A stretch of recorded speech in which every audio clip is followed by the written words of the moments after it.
Bom, pessoal, então seguindo aqui a explicação sobre modelo de Bohr, né? Bohr, então, determinou como os elétrons estivessem na eletrosfera em níveis de energia, né? Ou camadas, K, L, M, N, O, P e Q.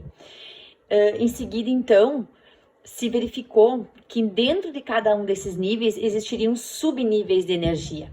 Esses subníveis de energia, então, foram descritos pelo Linus Pauling no diagrama de Linus Pauling.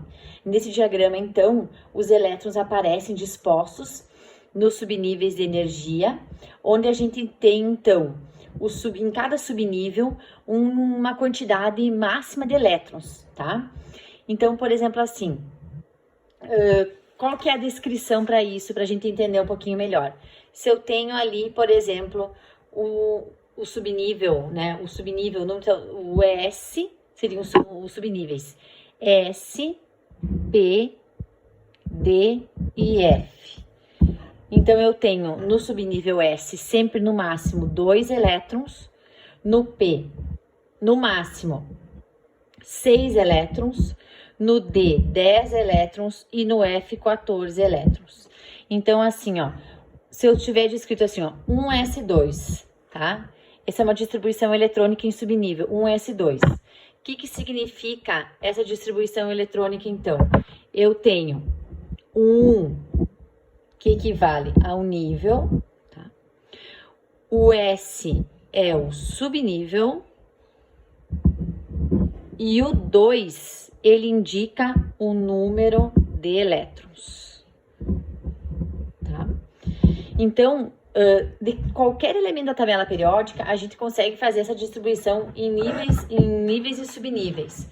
Então, por exemplo, assim, ó, eu tenho aqui 1s2, 2s2, 2p6, 3s2, 3p6, 4s2, 3d10, 4p6, 5s2, 4d10, 5p6, 6s2, 4f14, 5d10, 6p6, 7s2, 5f14, 6d10 e 7p6.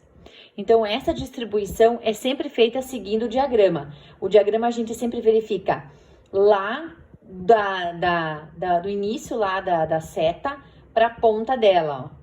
Então, é do início para a ponta, é de trás para frente, de trás para frente. Sempre assim, é nessa ordem que a gente tem que observar. Todas as tabelas periódicas trazem o diagrama de Linus Pauling, algumas na frente e outras trazem no verso, certo? Muito bem, então vamos ver agora um exemplo, como que se aplica isso. Então, eu tenho, por exemplo, o elemento oxigênio, tá? O oxigênio, o símbolo é O, e o número atômico do oxigênio, que tá aqui, ó, tá? É 8. Então, o número atômico do oxigênio é 8, que significa que ele tem 8 elétrons para a gente distribuir nos níveis e subníveis de energia. Então, vamos fazer a distribuição em subníveis e depois em níveis. Então, eu vou seguir o diagrama de Linus Pauling, que tá lá o diagrama, certo? Então, são 8 elétrons, né? Então, vamos lá, vamos ver como é que vai ficar essa distribuição, então. Eu vou seguir 1s2, tá? Depois do S2 vem o quê? 2s2, depois vem 2p. Bom, eu já tenho 4 elétrons distribuídos, 2, 4. O número que vem pequenininho em cima é o número de elétrons. 2, 4. Para chegar até 8, eu preciso de quantos mais? Para mim chegar a 8, eu preciso somente de mais 4. 2, 3, 4, 5, 6, 7, 8. Então, aqui, nesse último, eu coloco somente quantos eu preciso. O número máximo é 6. Então, 1s2, 2s2, 2p6 seria. Mas como eu tenho 4, 5, 6, 7, 8, eu já atingi o número de elétrons que eu queria, então, no último eu posso colocar menos. Então, a distribuição eletrônica em subníveis de energia do oxigênio fica 1s2, 2s2, 2p4. Isso em subnível. Em nível, eu vou distribuir em camadas. A camada K são todos que fazem parte do subnível 1, do nível 1. Então, camada K, 2 elétrons.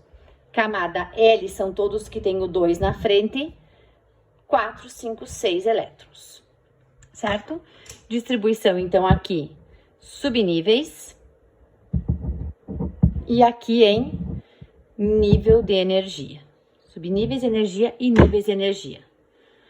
Ok? Tá? Então, assim que a gente vai fazer. Seguindo o diagrama, distribuir o número de elétrons de cada elemento químico, então. Certo? Muito bem. Dentro dessa distribuição, então, eu posso fazer, para essa distribuição, então, eu posso fazer para todos os elementos da tabela periódica. Ok?